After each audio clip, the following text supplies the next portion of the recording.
the interaction with dream people was quite good. Recently, I visited a couple who went through a divorce, and they had manifested their problems on the next level. You have to bear in mind that we create a copy of our thoughts, of our problems, in a kind of thought form which we solidify. So on the next level, for example, this couple lived in a house which was very rickety. It had big gaps in the walls, and the roof was falling down. Okay, so the house they lived in represented their marriage breaking down, you know. So I went into this house, and I was fully aware, that this woman was dreaming, and she had created out of this conflict of hers this copy of a real house, which was this house which was falling to pieces. So I went into the house and I started chatting to her, and I tried to give her some sense of clarity and some sense of energy which would help her to solve her marital problem. And I did that via an instant energy transference from the heart level. I sent her a lot of love, and with this love I sent her also a higher energy which would give her clarity in her life. So that expressed itself very interestingly, because I followed her. She had a few friends around in this dream of hers, and I followed her in the kitchen, and as soon as we came into the kitchen, we sank into the ground, which was like bog. And I said to her, "Look, do you see what's happening here? This is, you know, all very unstable where you're in." She said, "Oh, that's just so the kids don't hurt their feet, you know." And then I realized she was in this turmoil, in this anxiety and this anxiousness.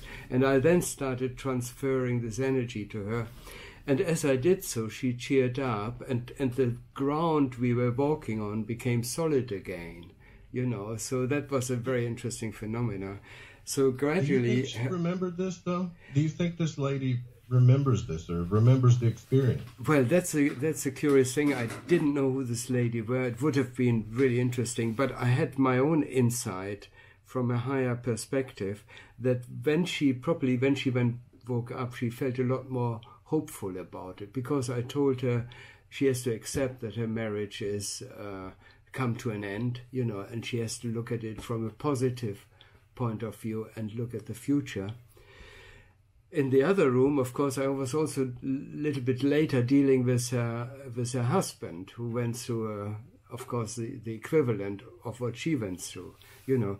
So also I did a bit of work there, so I was trying to help as much as possible, injecting some higher frequency into their lives to help them cope with their terrible sort of trauma of their marriage, you know.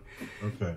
So yeah. I gotcha. Now I know that these details might be a little boring for somebody like you that's exploring these places all the time, but I'm so curious about this. How do you know, like you said, you talked to your parents, you've helped this lady. How do you know that this is really happening? That this doesn't just, and this is kind of a paradox, but this isn't just like your imagination or something that you've made up. How do you know that this is real? Well, the first thing is, of course, let's compare it with your normal life. You get up in the morning, you have breakfast, you go to the shops, you talk to the shop assistant, you buy a loaf of bread, and you walk away. How do you know that is real? You can't know. You only know you're fully awake, you're there, the person you're dealing with, you interact with a person. The person is an individual who's got his own character, which you couldn't possibly make made up, you know. And right. that is exactly the same thing on the next level. I'm fully aware, fully conscious. Now the different thing is between a lucid dream and an out-of-body experiences. In the lucid dream, there's usually some form of narrative running up, you know. There's something happening. There are metaphors, there are things from your subconscious which are animated. There could be a dog with two heads running around, who knows. Any of these weird dream contents, they happen. Whereas when you are out of body, these sort of surreal elements, it can still look very surreal depending on which area you are in, but these everything is much more realistic, you know. The other thing which I make absolutely sure every time I have an out of body experience, the first thing I do, I establish here now awareness, you know, just the same as we do in our real life, in our waking life. We are here, we are now, we are thinking, we are an individual, we know who we are, we know what we want to do. And that's the first thing I establish when I have an out-of-body experience, to become aware of the here and now, make sure of my identity. And with this sort of modus in place, I then go around and explore the world. I go around to talk to people, talk to my mother.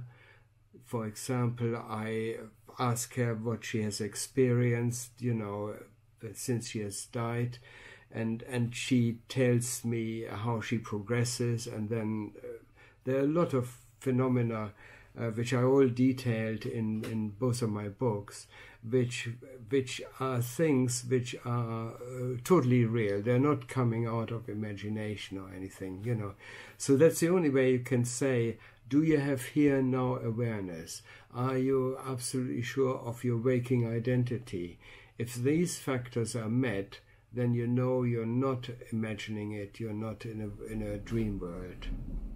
Okay, and so another thing I find interesting on your diagram, which is kind of scary, but I see it, that place that I went to is actually inside, or maybe a lower level than what's next, which is showing like a lower dimensional, negative, hellish type plane. Yes, that's a thing. The best way to describe it is if you look at our emotions, you know, for example, let's say we are anxious. When we are anxious in real life, we see usually things slightly dark, you know, that the sky is grey. Even if we look at a sunset, we rather focus on the clouds obscuring the sun rather than seeing the beautiful colors. You know, when we are depressed, we are not in a state of appreciating nice things. Now, when we die, let's say, and we are in this negative state, we also draw to ourselves negative things, dark things, you know. And because as a whole state of consciousness, people who are on a very negative level, they draw to themselves a very negative environment. For example, if you visit these levels, you will find there's very little light. Everything is quite dark, quite grey. You know, there are houses, they have no windows.